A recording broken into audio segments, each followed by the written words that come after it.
सुप्रभातम बच्चों, प्रातःकालीन कालांश में आपका स्वागत है। ऐसा विश्वास है कि आप स्वस्थ होंगे और अपना विद्याध्ययन कर रहे होंगे। बच्चों, आज मैं आपको अपनी वीडियो में कक्षा 9वीं की जो कृतिका की पाठ्य पुस्तक चलती है उसी का जो चौथा पाठ है माटी वाली,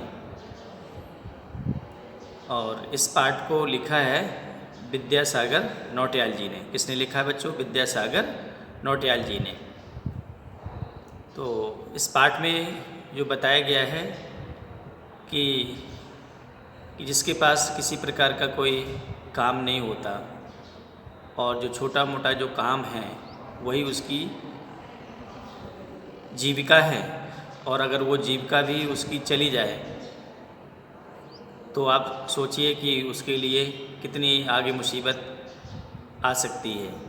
तो इसी प्रकार से जब कभी सरकार के द्वारा कभी कोई बांध बनाया जाता है या वहाँ से कुछ हाईवे निकाले जाते हैं तो लोगों की ज़मीन है, मकान है, ये सब उजड़ जाते हैं। तो उसी प्रकार से जब टिहरी में भागीरथी नदी पर जो बांध बनाया जा रहा था उससे जो लोगों को विस्थापित किया जा रहा था, उसी से समस्या उत्पन्न होगी विस्थापन की।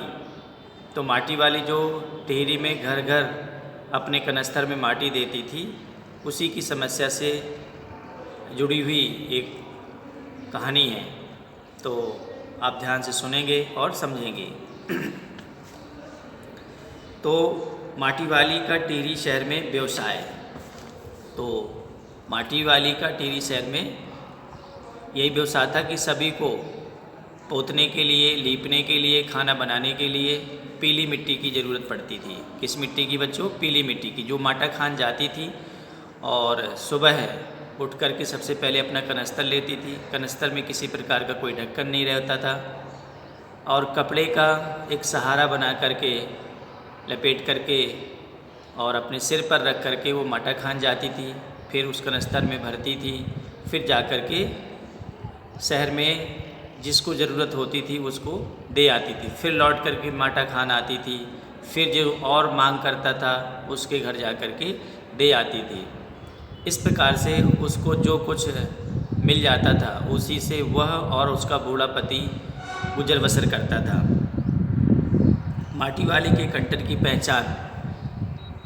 तो बच्चों, माटी के जो कंटर हम कह सकते हैं कनस्तर, उसकी पहचान हर कोई कर लेता था कि माटी वाली का कनस्तर है। ऊपर से चौड़ा मुँह कटा रहता था उसका और बिना ढक्कन का रहता था, जिससे कि माटी को पलटने में और माटी को भरने में सुविधा रहे। और इस प्रकार से वो शहर में माटी वाली के नाम से जानी जाती थी। माटी वाली का रोटी छिपाना। एक बार की घटना है कि एक दिन माटी वाली शहर में माटी बेचने के लिए निकली तो रास्ते में एक छोटी लड़की जिसका नाम था कामनी। क्या नाम था बच्चों? कामनी। दौड़ती हुई आई और कहा कि दादी और हमारे घर में माटी की ज़रूरत है। तो वो अपना कनस्तर लेकर के उस घर में जाती है। तो घर की मालकिन ने माटी वाली को मिट्टी का कनस्तर घर के आंगन में उतारने को कहा कि ये जो कनस्तर है इस आंगन में उतार दीजिए। उसने माटी वाली को 2 रोटी खाने के लिए भी दी। जो दयालु प्रवृत्ति की घर की मालकिन थी, तो दया आ गई कि भूखी है, सुबह से कुछ खाना नहीं खाया, तो 2 रोटी उसको दे दी। तो 1 रोटी तो कनस्तर वाली ने या माटी वाली ने खा ली और एक रोटी को उसने अपने एक जो पुराना कपड़ा लिए रहती थी उसमें छुपा ली अपने बूढ़े पति के लिए, और इस प्रकार से मुँह चलाने लगी कि जैसे वो रोटी खा रही हो।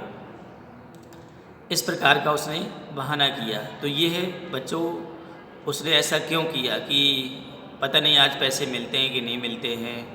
कभी कभी लोग कह देते थे कि मैं बाद में पैसे दूंगा। तो 1 रोटी खा ली और 1 रोटी अपने बूढ़े पति के लिए छिपा ली। तो यह उसकी मजबूरी और गरीबी को प्रकट करता है। तो बच्चों, गरीबी एक अभिशाप है। तो आज वीडियो में इतना ही और शेष आपको आगे की वीडियो में समझाएंगे। धन्यवाद।